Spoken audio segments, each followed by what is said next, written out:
Why shouldn't we eliminate weeds? Research shows plants channel between 10 to 20% and sometimes up to 40% of their photosynthate into the soil in the form of rhizode deposition. Living plants within the soil are non-negotiable. Bare soil is essentially a dead soil. Different plants exude different compounds at different times, which awakens diverse microbial communities. And that's the shift we need, from seeing weeds not as intruders, but recognizing them as partners in building healthier soils and more resilient agroecosystems. Managing them wisely turns them into allies, not enemies. The smart move is a step-by-step transition, reveal soil functions while gradually reducing inputs. This channel helps you cut input costs, restore and amplify soil fertility, and grow the value of your land. In every episode, we break down nature's core principles and the practical tools to apply them on farm clearly, step by step. This channel's mission is to share knowledge, methods, and tools so you can take your farm business to the next level. Why shouldn't we eliminate weeds? In today's video, we are going to challenge one of the biggest misconceptions in agriculture. Hi everyone, my name is Ariel Rodriguez. I'm an agricultural science professional based here in Adelaide, South Australia. On this channel, we are going to demonstrate that healthy agriculture is not only possible, but practical and more cost-effective. If that vision resonates, stick around.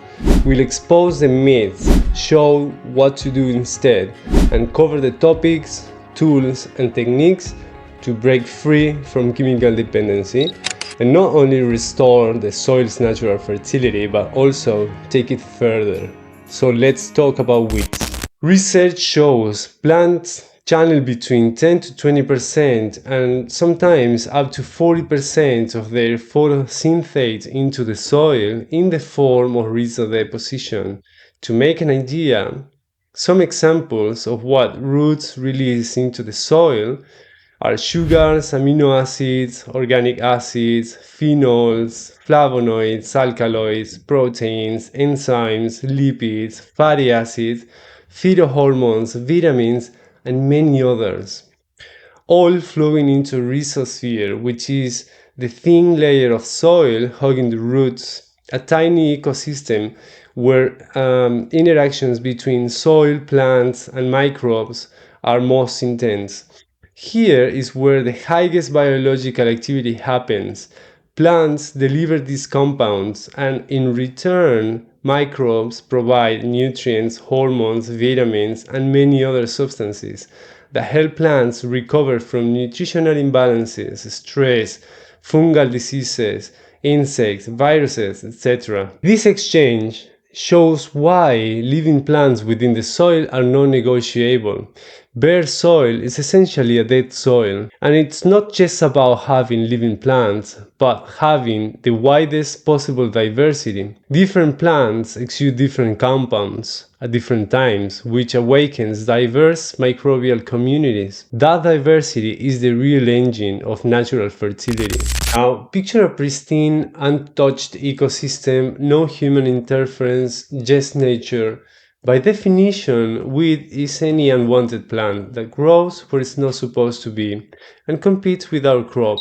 If we apply that definition of weed, then it's actually our crop that don't belong there, right? Because that ecosystem took thousands of years to evolve into a dynamic balance where every single element plays a role, and suddenly we impose one single species, our crop, while wiping out the incredible biodiversity that made the system resilient in the first place.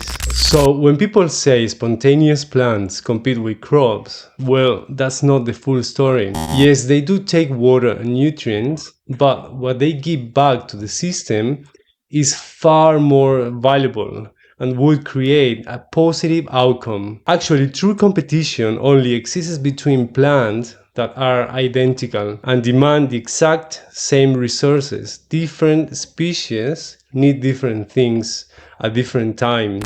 And that's the shift we need, from seeing weeds not as intruders but recognizing them as partners in building healthier soil and more resilient agroecosystems. Managing them wisely turns them into allies, not enemies. In fact, we could say we are always running at least two crops. The first one, our economic crop, the one we planted for yield, and the second one, the spontaneous plants, which aren't grown for income but provide a service. These services are enormous.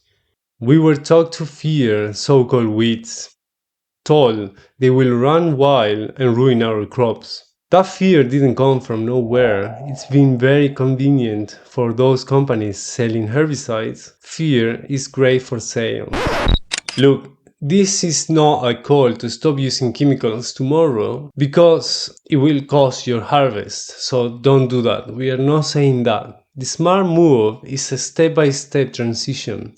Rebuild soil functions while gradually reducing inputs. In this series, we'll walk through the topics, tools and techniques to do that safely. Companies around the world are putting these principles to work, saving millions of dollars each season, while protecting their most valuable asset, the soil, not only restoring its natural fertility, but improving it year after year. And I want to invite you to be part of this awakening. If you know someone who might care, share the video, because this channel only exists to put the know-how on the table so everyone can access it. In the upcoming videos, we'll explore how to truly integrate these ideas into practice, how to free our farms from chemical dependency, rebuild natural fertility, and move toward a model of farming that is not only healthier for the soil, but also far more resilient and capable of reducing costs. So subscribe, like the video and hit the bell. I'll see you in the next video. Bye.